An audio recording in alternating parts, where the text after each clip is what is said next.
we run out, we close the door, we slam it with the wardrobe. We're not talking about it. We're kind of just in disbelief. Oh. She's like, did you see? And I was like, yeah, I felt it. I didn't see it. I felt it.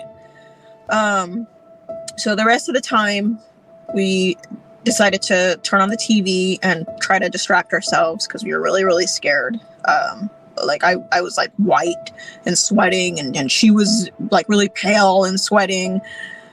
And for the next couple of hours, every now and then when like the commercials would a little bit die down before the next show or whatever news report would come on TV, we would hear just footsteps.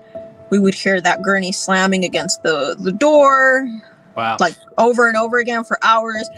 It died down for a couple hours, but then it would start back up. Like as soon as it was like 9 to midnight, it started again like full force. And I said, screw this. I'm not going to get sleep, and I'm not going to sleep here. And we have a bunch of friends in the other room because our room was the smallest. So it was just us two, but the other room with the other girls was like 5 or 6 of them. So wow. So y'all were hearing this, you know, you put the wardrobe back against the door and you were hearing footsteps and the gurney bumping, slamming against the door for sounds like hours after, like into the night, right? Yeah. And every time it slammed, we just looked at each other and pretended like we didn't hear it and just turned the volume up on the TV until like we had to get to sleep. So at that moment, I said, I'm gonna just kind of grab a small overnight bag with, you know, my PJs and whatever, and I'm gonna shimmy off this damn balcony and I'll break a leg before I sleep in this room. So we opened the door or the window, and it was kind of a long window, but it didn't have a real balcony. It was just like these little fake rails, and right. it was all an indoor patio. So it was like we were on the 4th floor, and it was just chairs and patio chairs all downstairs. So I was like, all right, there's a real chance I'll break my leg, but let's do it. So I shimmied over, she shimmied behind me. We started slamming on our friend's window, like, you gotta let us in, you gotta let us in. And they're like, what in the world are you guys doing up this late? And they wanted to know, why didn't you just break the seal on your door? Because they sealed it with tape, and if you open the door and the tape is broken, you know, you get in trouble. They said, well, why don't you just break the seal and tell the teachers? And I said, I don't think anybody's going to believe us, and I don't think you guys either.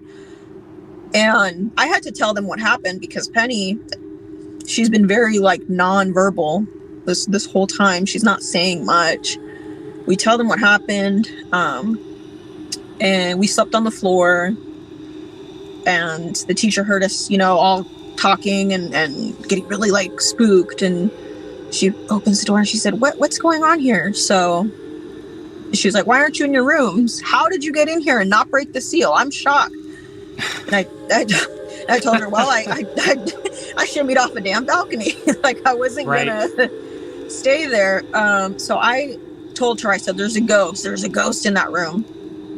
And she said, there's no such thing as ghosts. Like, what are you talking about? You're just trying to get out of this. And she was like very non-believer. I said, it's okay. I said, you don't have to believe me. But if you send me home on that first flight tomorrow, I will talk to the student board.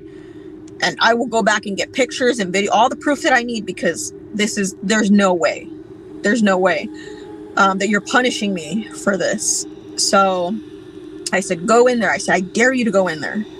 And I don't know why she went in there, but she did. She went in there. I don't think she lasted more than 2 minutes because she heard something.